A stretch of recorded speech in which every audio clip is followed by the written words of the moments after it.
Nous avons maintenant retrouvé un semblant de vie normale. C'est en grande partie grâce à la vaccination. Nos efforts collectifs liés à la vaccination et à notre respect des mesures de santé publique ont contribué à réduire les effets de la COVID-19 dans notre pays.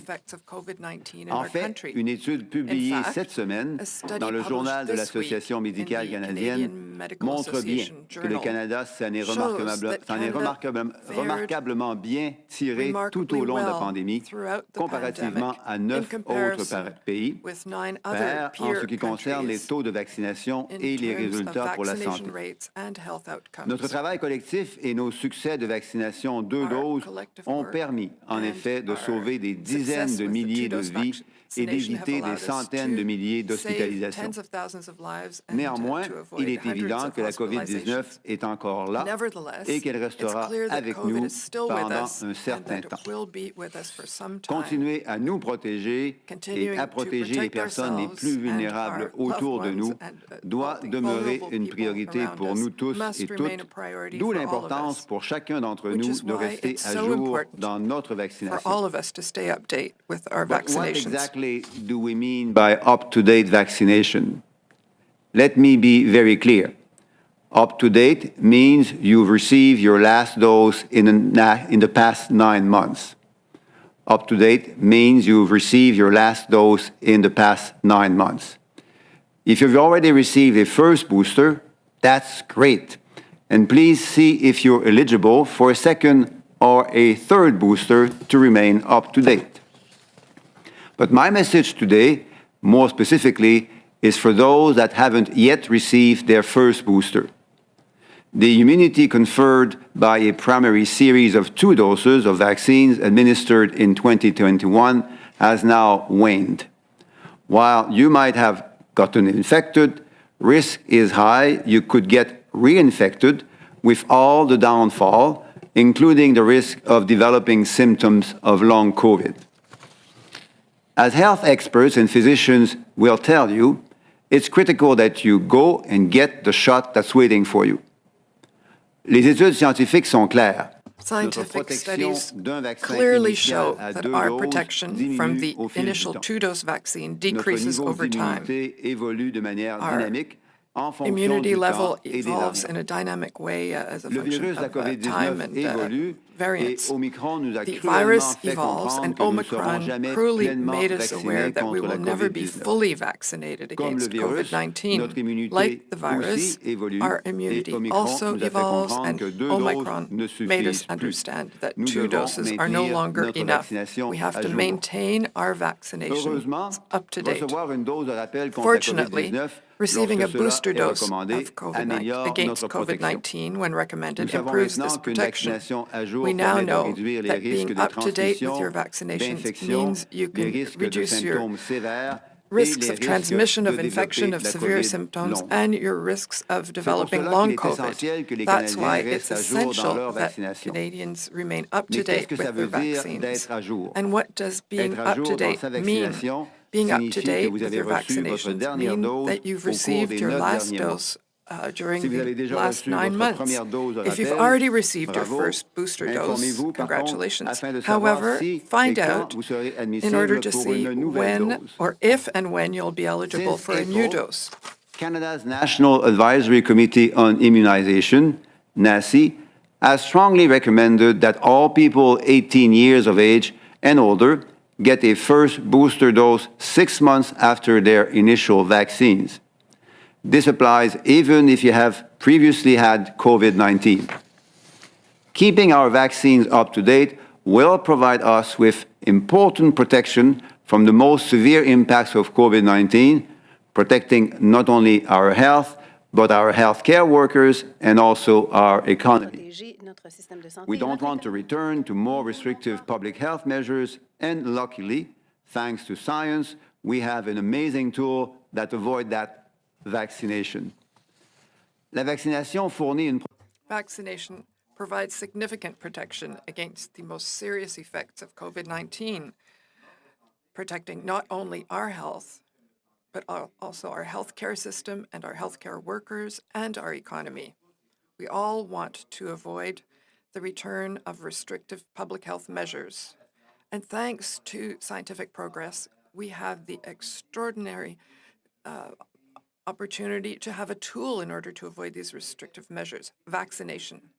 I repeat, if you haven't received a booster dose following your 2-dose primary series, now's the time to do so. Last week, I met with the provincial and territorial ministers of health.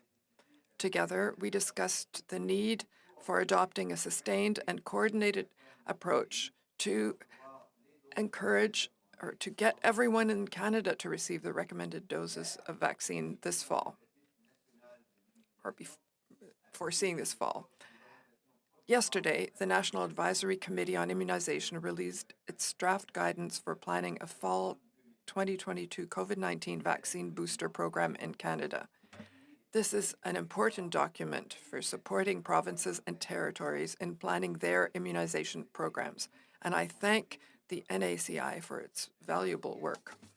National Advisory Committee on Immunization, NACI, released its interim planning guidance for a fall 2022 COVID-19 vaccine booster program in Canada, to which Dr. Tam will discuss in a moment in her remarks. This is important guidance to support provinces and territories in their vaccination program planning, and I thank NACI for their valuable work. À mes homologues de partout au pays, je tiens... To my counterparts all across the country, I want to reiterate that the Canadian government will continue to support your vaccination efforts. I want to reiterate that the Canadian government will continue to support your vaccination efforts. En conclusion, in conclusion, and as we have seen, it's essential to reduce the impact of COVID-19 on our health and our well-being. In addition, we know the vaccination remains one of the best means of protection against COVID-19 and its effects, especially for our seniors and our healthcare workers and patients who have long COVID who are really suffering. The more people there are who are up to date with their vaccines, the better we're protected as a community, and that means less strain on our healthcare systems. If you haven't yet received a COVID-19 vaccine, know that it's never too late to start your primary series of 2 doses. In Canada, we have the good fortune of having this tool, which is vaccination, an extraordinary tool to help us continue to fight against the virus. Let's use it. The impact of COVID-19 is essential to our health and well-being, and vaccination remains one of the most effective ways to protect against COVID-19 and its impacts. The more people are up to date on their vaccines, the better protected we are as a community. And that means less strain on our healthcare workers. If you have not received a COVID-19 vaccine yet, it's never too late to start your primary series. As a country, we are privileged to have access to such an efficient and powerful tool in our fight against the virus. Let's use it.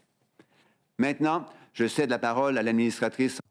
And now I'll turn the floor over to the Chief Public Health Officer of Canada, Dr. Tam, who will tell us more about this. Thank you, Minister. Good morning to everyone. Indicators, including weekly case counts and severe illness trends, are stable or declining in many areas. COVID-19 viruses are still circulating across the country. Despite overall lower transmission nationally, regional variability continues.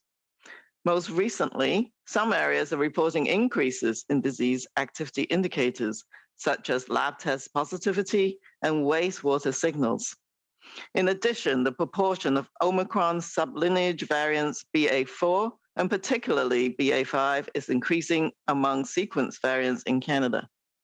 Given BA4 and BA5 are even more transmissible and immune evasive than BA1 and BA2, it is reasonable to expect that we'll see an increase in cases over the coming weeks.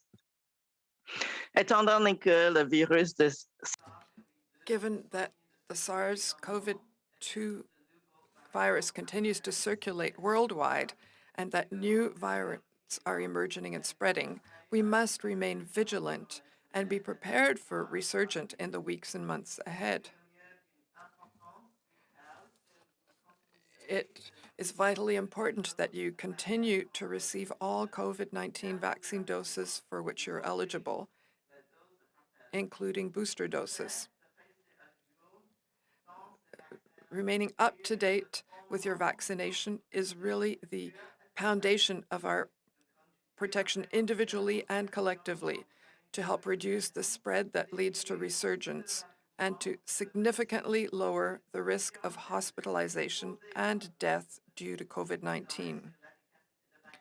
Vaccine effectiveness data from early April through early May 2022, when Omicron variant activity was very high in Canada, indicates that people vaccinated with a complete primary series plus additional dose of COVID vaccines had approximately 5 times lower hospitalization and 7 times lower mortality rate compared to unvaccinated people. The virus continues to circulate worldwide and new variants emerge and spread, we must remain vigilant and prepare for resurgence in the weeks and months ahead, keeping up to date with all the COVID-19 doses you're eligible for, including booster doses, continues to be vitally important. Up-to-date vaccination remains the foundation of our protection individually and collectively to help reduce the spread that leads to resurgence and to significantly lower the risk of hospitalization and death due to COVID-19. Vaccine effectiveness data from early April through early May 2022, when Omicron variant activity was very high in Canada, indicate that people vaccinated with a complete primary series plus an additional dose of COVID-19 vaccines had approximately 5 times lower hospitalization rate and 7 times lower mortality rate compared to unvaccinated people. Canada's National Advisory Committee on Immunization, or NACI, continues to monitor the rapidly evolving scientific data. NACI's latest guidance provides provinces and territories with recommendations for planning booster programs to help prevent a strong resurgence in the fall and winter, reduce severe illness outcomes, and lessen the strain on health systems. NACI strongly recommends a primary series with an authorized mRNA vaccine in all eligible age groups. NACI also strongly recommends a booster for all adults, as well as for adolescents who are considered to be at high risk for severe disease. While the timing and severity of a future fall or winter wave is uncertain, NACI recommends that individuals who are at increased risk of severe COVID-19 illness should be offered a full COVID vaccine booster dose, and those aged 12 to 64 years may be offered a full booster dose, regardless of the number of booster doses previously received. Booster doses increase protection by activating your immune response to restore protection that may have decreased over time. At this time, we continue to closely monitor the monkeypox situation in Canada and internationally. Currently, over 3,400 confirmed cases of monkeypox have been reported from 50 countries as of June the 22nd. In Canada, as of June the 29th, 278 confirmed cases of monkeypox have been reported nationally, including 202 from Quebec, 67 from Ontario, 5 from Alberta, and 4 from British Columbia. Based on the latest epidemiological data provided, the majority of these cases are male, range in age from 20 to 69 years. In line with the international trends, the majority of cases in Canada to date reported intimate sexual contact with other men. However, it is important to stress that the risk of exposure to monkeypox virus is not exclusive to any group or setting. Anyone, no matter their gender or sexual orientation, could get infected and spread the virus if they come into close contact with someone who has monkeypox or who have direct contact with their personal or shared objects, including towels or bed linens. As we continue to enjoy the summer months, including celebrating events like Pride, long weekends, and seasonal festivals, let's do our best to enjoy each other's company safely. As tomorrow is Canada Day, I would like to give a special shout out to people everywhere in Canada to acknowledge your continued efforts in helping to control COVID-19.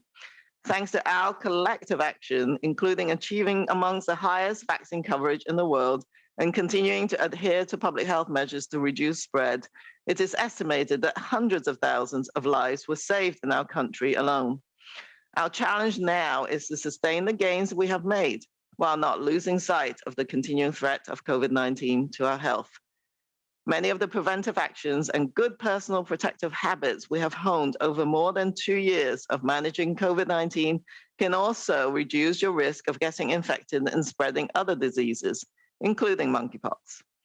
Prevention starts with keeping all of our recommended vaccines up to date and added layers of protection, including hand washing, masking in poorly ventilated indoor or crowded settings, and staying home if you have symptoms to prevent spreading infection to others. Thank you. Merci. Miigwech.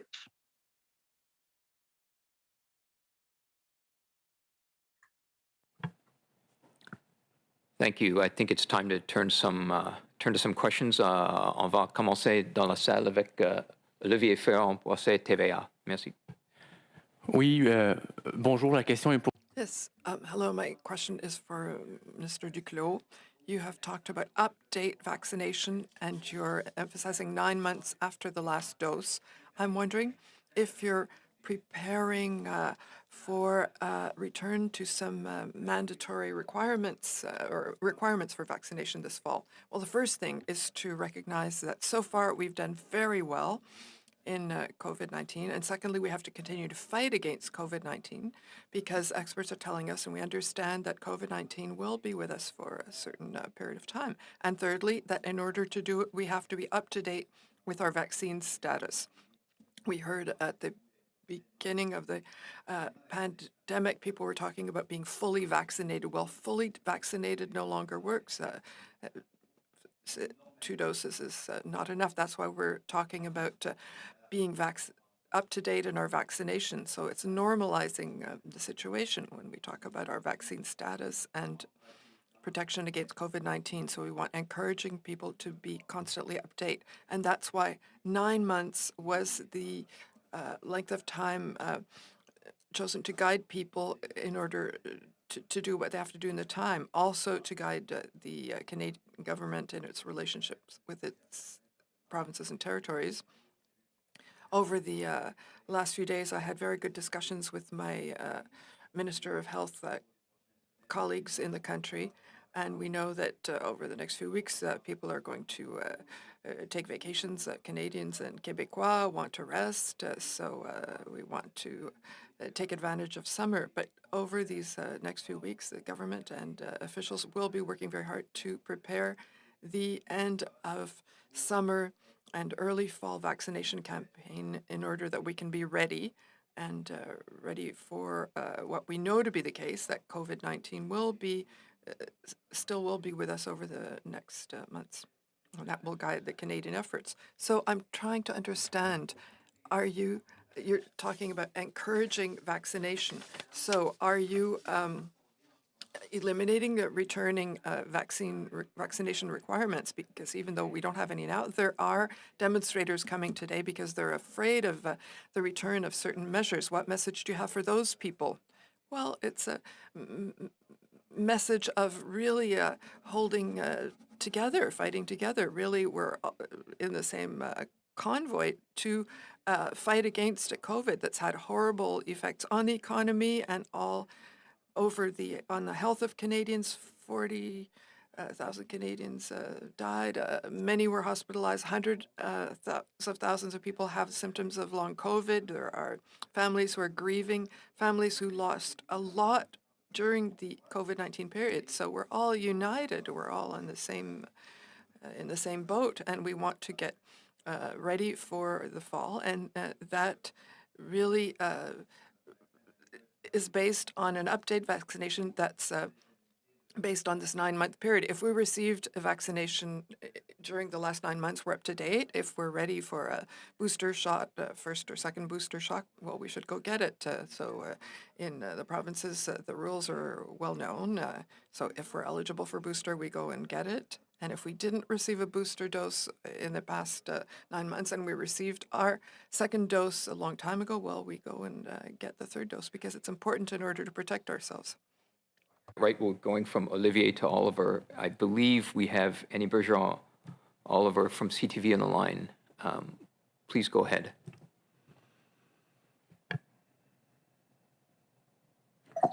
Hi, thank you very much for taking my question. My first one is to Minister Duclos. I'm just wondering if you can explain to me the rationale for continuing the Arrive Canada app. Well, the better person to answer that question would be Minister Mendicino, the public safety minister. He would have explained, I think, just recently that Arrive Can has obviously been a very important tool during COVID-19 and remains important for those people that enter into Canada to identify whether they are appropriately vaccinated. But increasingly, Arrive Can is also being used to facilitate and accelerate entrance into Canada through customs data entry, which in many cases makes it quite fast and quite efficient to enter into Canada using that particular tool, which has been developed for other purposes to make our customs system even more efficient. Okay, actually CBSA has said that the Arrive Canada app tends to slow things down, and I assume there was a public health rationale for keeping it, but I will move on. You are here with Dr. Tam today encouraging people to get a third dose, and for months both of you have been saying that that is far superior to a 2-dose series. So why hasn't the government changed the definition of fully vaccinated to 3 doses instead of 2?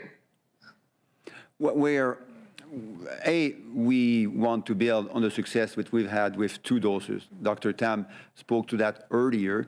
And that success is not only a cause for legitimate pride in what we've done until now, but also a source of hope for the future, because Canadians in such a large number have received 2 doses, which used to be called, and so still called, primary series, fully vaccinated. Because we have had so many Canadians receive those 2 doses, first 2 doses, we have saved thousands, tens of thousands of lives and hundreds of thousands of hospitalizations and many people not having ended up with symptoms of long COVID. Healthcare workers have been better protected because of our collective success. That has also helped not increase even further the delays and the cancellations of diagnostics and treatments for non-COVID patients. It has obviously protected vulnerable Canadians and immunocompromised Canadians who, despite the fact that they may be vaccinated or not appropriately and sufficiently protected against COVID-19, reducing infections and transmission, and many other positive things for the success, linked to the success we've had in Canada. Now, that success tells us that we can look forward to continuing the fight in the fall. We know COVID-19 will be there in the fall. I have talked to my colleagues, ministers of health across provinces and territories. We all know and we all agree that we need to work together very closely in the next few weeks while Canadians have a break, a summer break, which they all very much deserve. But we will be active. Our officials will be active. Our public health officials will work together so that we are able, towards the end of the summer and early in the fall, to make sure that as many Canadians as possible are up to date in their vaccination status. Thank you. Just a reminder, if you're dialing in, to use the raise hand function if you wish to ask a question, and a reminder to use some of the best practices to avoid outside noise. Next, we have Jamie Morker from Global News. Please go ahead. Hi there. I want to start off with COVID and talk a little bit about the vaccines that we have coming down the pipe for different variants. So we know that, we need protection against BA4, BA5. There are some Omicron-specific variant vaccines in the work. Will Canada have those in time for fall, and what efforts has the country made to secure those vaccines? On the science, I'll turn to Dr. Tam, and then I might add a few words on the procurement. Dr. Tam? Yes, so manufacturers, including the mRNA vaccine manufacturers such as Pfizer and Moderna, but others too, such as Novavax, have been looking at broadening their vaccine repertoire by including, for example, a Omicron variant in the vaccine. So I think people have heard about the bivalent vaccine, for example, from Moderna. Pfizer is also looking at very similar constructs.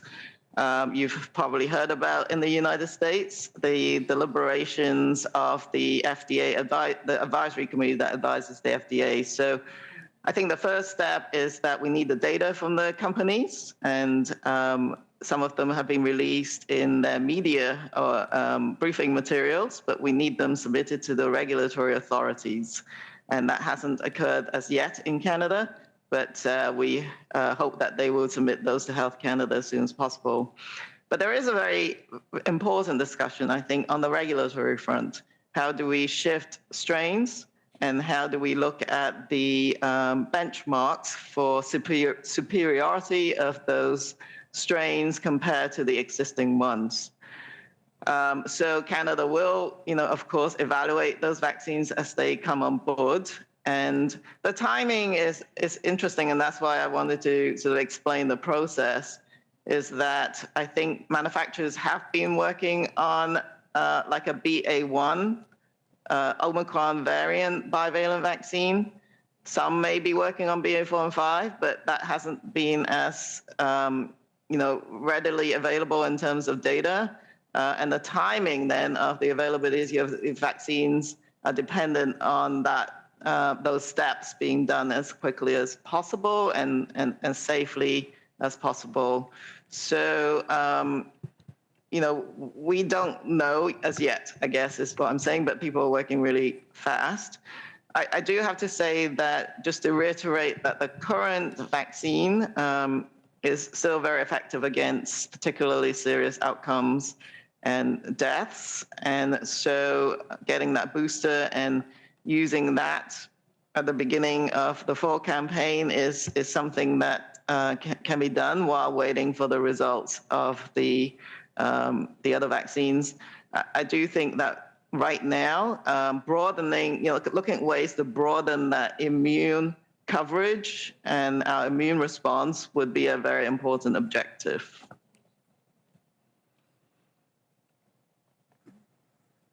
Sorry, Minister Duclos, did you want to add to that?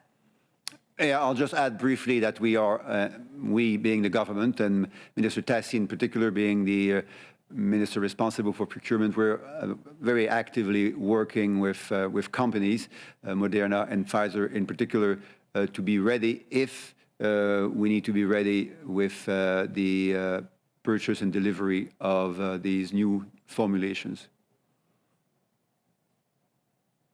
So, sorry, it's just not clear to me. Will, if Moderna, say, or Pfizer puts in their application, will we get enough of these vaccines in time for fall, for this rollout, for these boosters that you're asking people to get? Well, our contracts with both companies allow us to have access to the most recent formulations of the vaccines. It's Trista. I'll just also flag that, of course, people are working as fast as possible. Timing depends on that regulatory and other processes. But I would say that when the vaccines first roll out, it won't be, we don't know what the supply is, and NACI will make certain recommendations, for example, for prioritizing high-risk populations, perhaps as they did at the beginning of the vaccination campaign, depending on the supplies that we will get.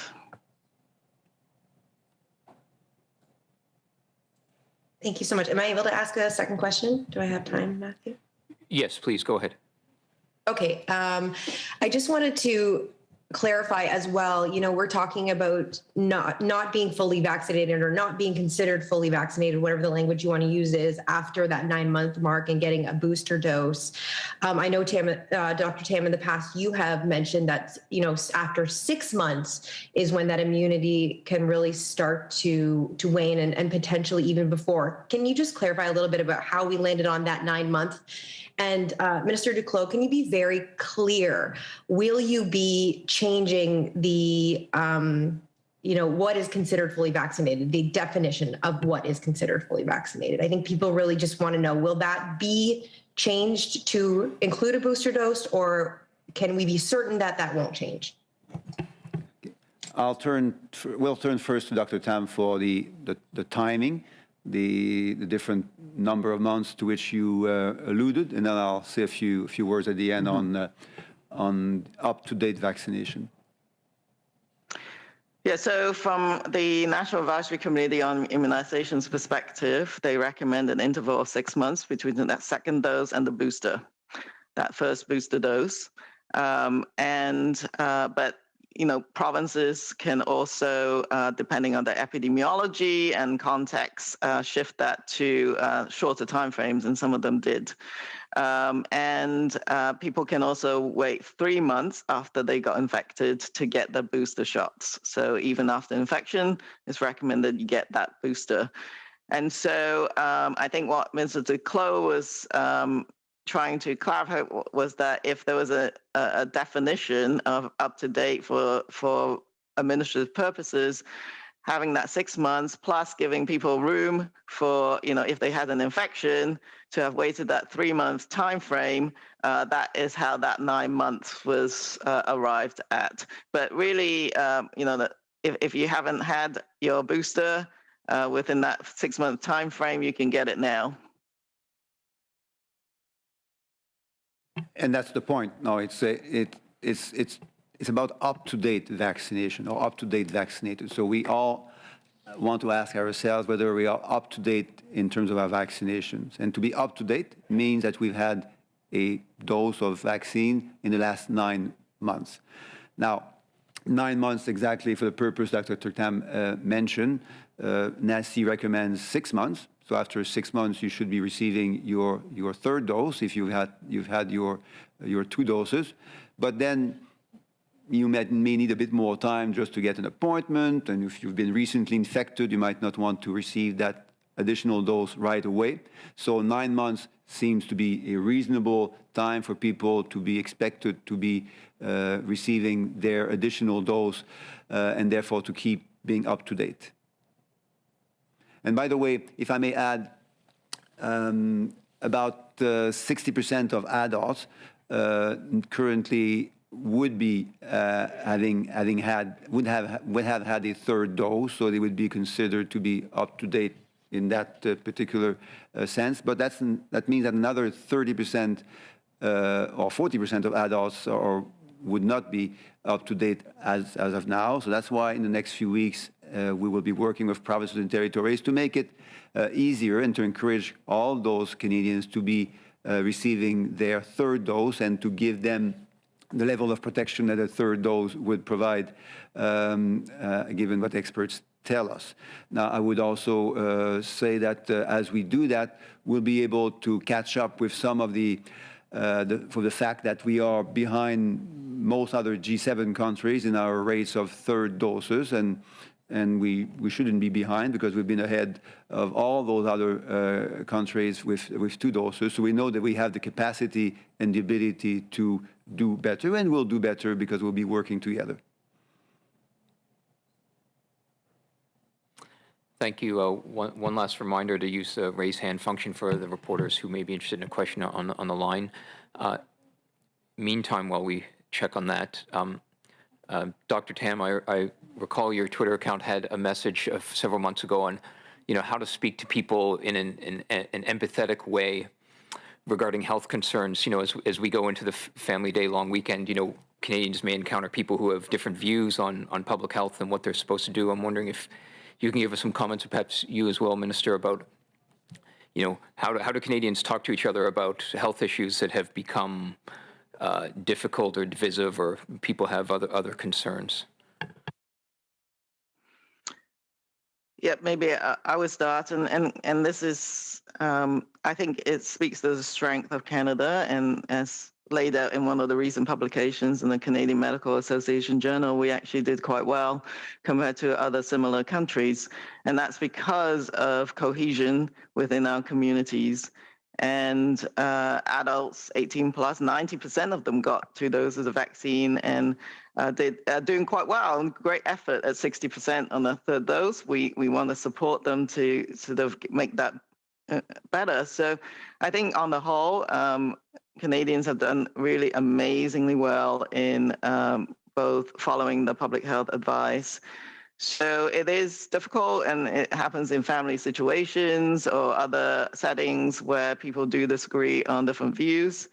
And as much as possible, having a, obviously still listen to each other, find common ground, but also point people towards, credible information is really important. And I think from the Public Health Agency, the Health Canada, and others in the federal government, we've been trying to provide the information necessary for people to have those difficult conversations. But it's not easy, but I think build on our strengths and how far we've come. And it's not just about protecting individuals, it's about protecting each other and protecting our communities. So if people can bear that in mind, I'm sure that they will be able to continue to practice those good personal protective measures that we've all learned to do over the last 2+ years. And happy Canada Day. And we need to celebrate what we have already accomplished, I think. That's really well done. And so celebrating our success and celebrating our sense of solidarity in supporting each other and continuing the successful fight we've been having against the disease. Thank you. I believe we have one last question from Alison Northcott, CBC. Please go ahead.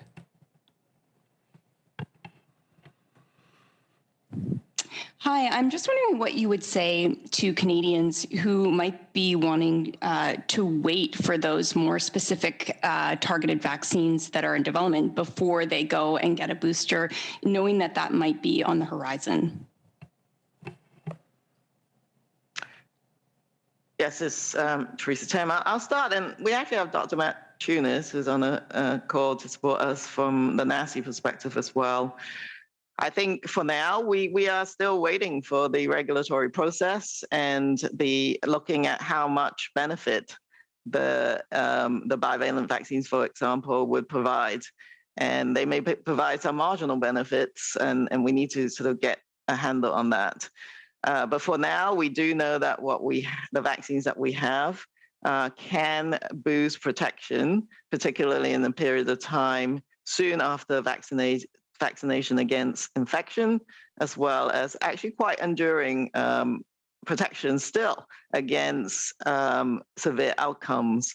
So I think Canadians should focus on that particular fact as they make the decision to get the boosters, and NACI will provide further recommendations should the newer vaccine formulations get authorized in Canada.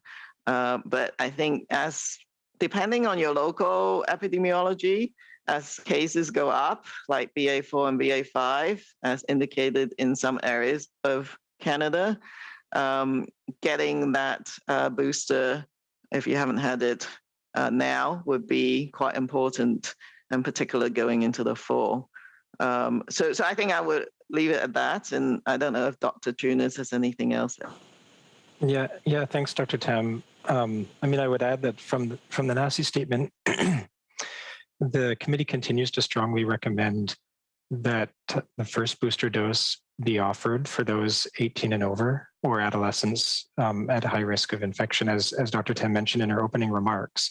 So that advice stands. The committee has provided this week a forward-looking statement and forward-looking advice about a program in advance of potential fall resurgence and at times when we know the health system capacity can be particularly strained. But the committee has not been prescriptive about exactly when that new program would start.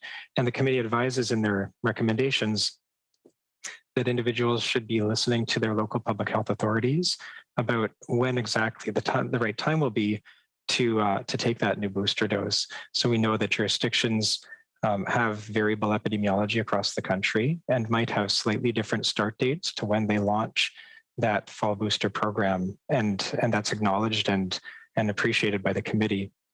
So that, of course, makes this question of timing complex. When exactly individuals should be receiving additional booster doses and exactly what formulation. As Dr. Tam mentioned, there is still a considerable uncertainty that also the committee acknowledged in their statement about the exact timing of new and availability of new formulations and exactly what those new formulations might contain.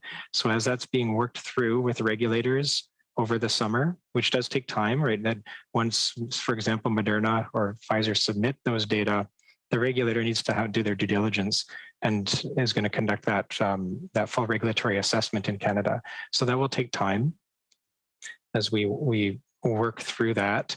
And then NACI, as an advisory committee, will additionally look at that evidence and the availability of the products at the time, also considering the epidemiology at the time when those products become available, and then can further advise on where they could be most impactful. And at that point, I think we might expect to see more granular advice about product selection, and if there are actually superior products that should be used for certain individuals, then that would be elaborated at that time. But really right now, there's so much uncertainty about the environment overall that the committee was quite clear that their advice stands around first booster doses for those who haven't received them, and also around second booster doses for those that have already been strongly recommended. So for example, those 80 and over or those in long-term care settings, all of that advice remains from the committee, and they're trying to look forward and provide this planning guidance, which is what it is. It's planning guidance. It's not prescriptive. It,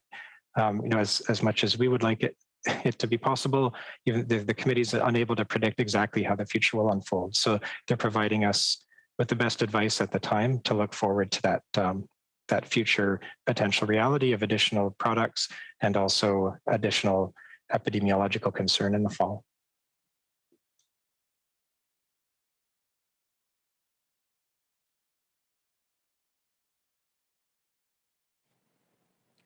Follow-up, Allison? Thanks. And how challenging do you think it will be to convince people to go back for more boosters?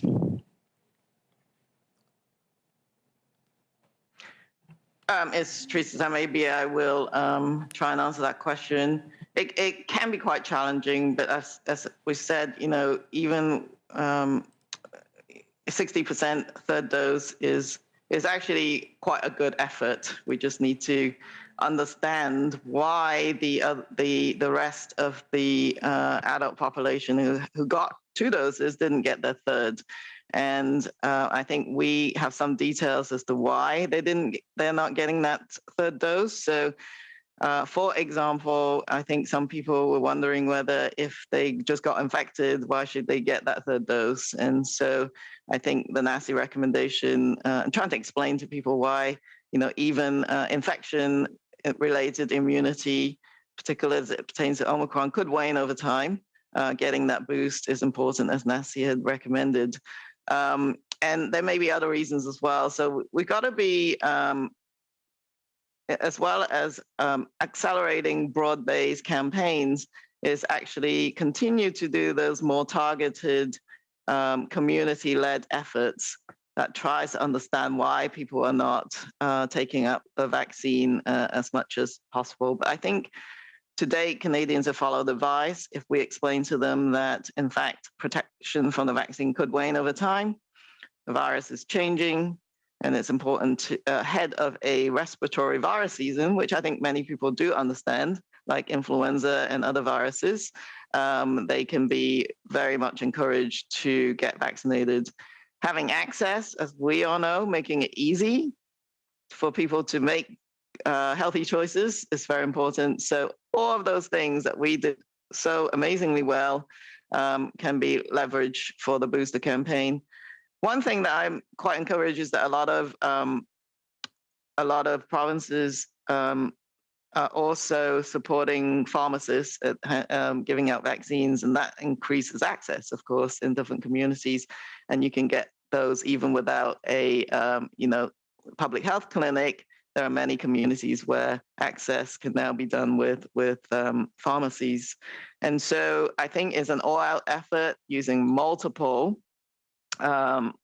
approaches to get people the vaccines that they need.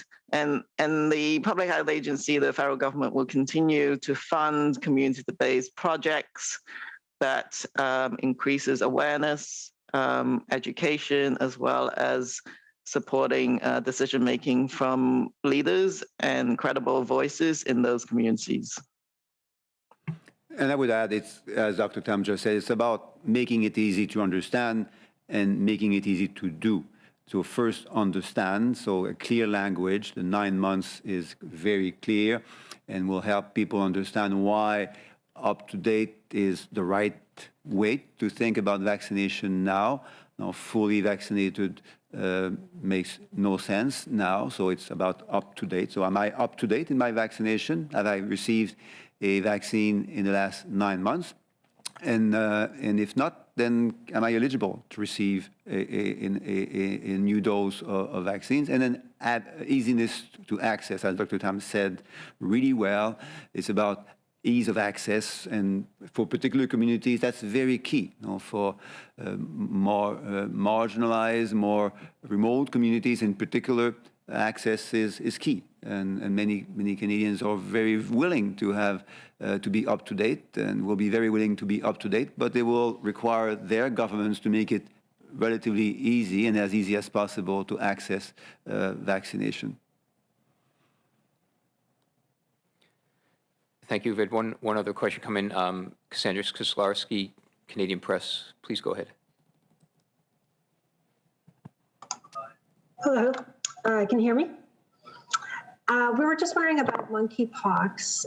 Is Health Canada or has NACI perhaps reconsidered advice or plans for wider distribution of the vaccine for monkeypox, as we've seen the US and the UK both expanded their programs? Yes, it's Teresa Tan. Just to remind people that NACI did make a recommendation for monkeypox vaccine already, and that includes the what we call post-exposure prophylaxis, which is the provision of vaccine to people who may be in contact with a confirmed or probable case within that sort of 4-day to, preferably as soon as possible, but the 4 to 14-day time frame. So that recommendation has been provided, as well as some very targeted prevention or pre-exposure vaccination for some population groups. But I think together with the provinces, particularly Quebec, Ontario, but also the other 2 provinces that have had cases, we've been having conversations with the provinces on the approach to the vaccination, including the provision of vaccines to groups or settings that may be at higher risk. So that's been done at the local level.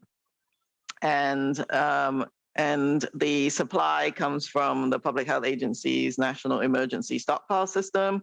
And we've been having very close bilateral discussions with provinces in terms of the supply as they begin to draw down on the supply allocated to their particular jurisdiction. So I do think that Canada, compared to other countries, has mobilized quite a bit of vaccination.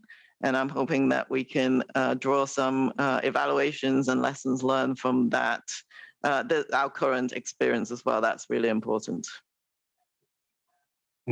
I would add, Dr. Tam, also that that NACI as a committee has committed to also monitor the evidence landscape as it evolves. So if there is a shift in evidence, either from international spaces or from Canadian evidence as is being generated within the country now, then the committee would update guidance as needed. But as of now, there are no imminent updates planned from NACI.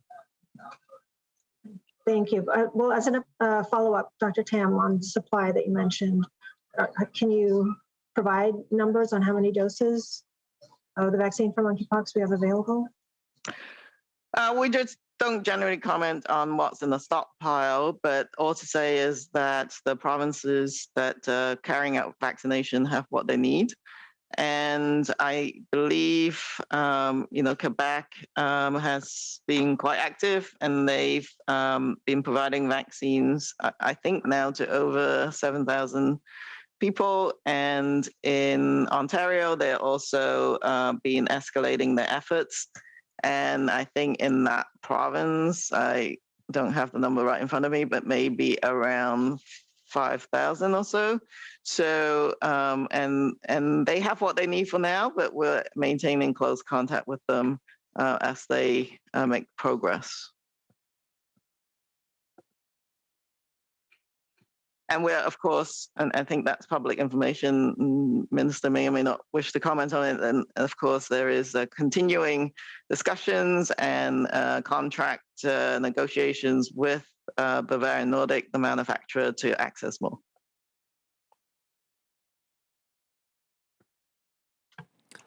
All right, those are all the questions we have for today. Thank you for everyone's time, and happy Canada Day. Merci beaucoup. Miigwech.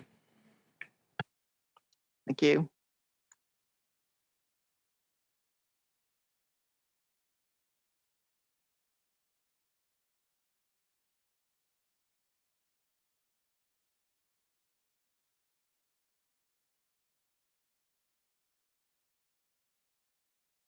Recording stopped.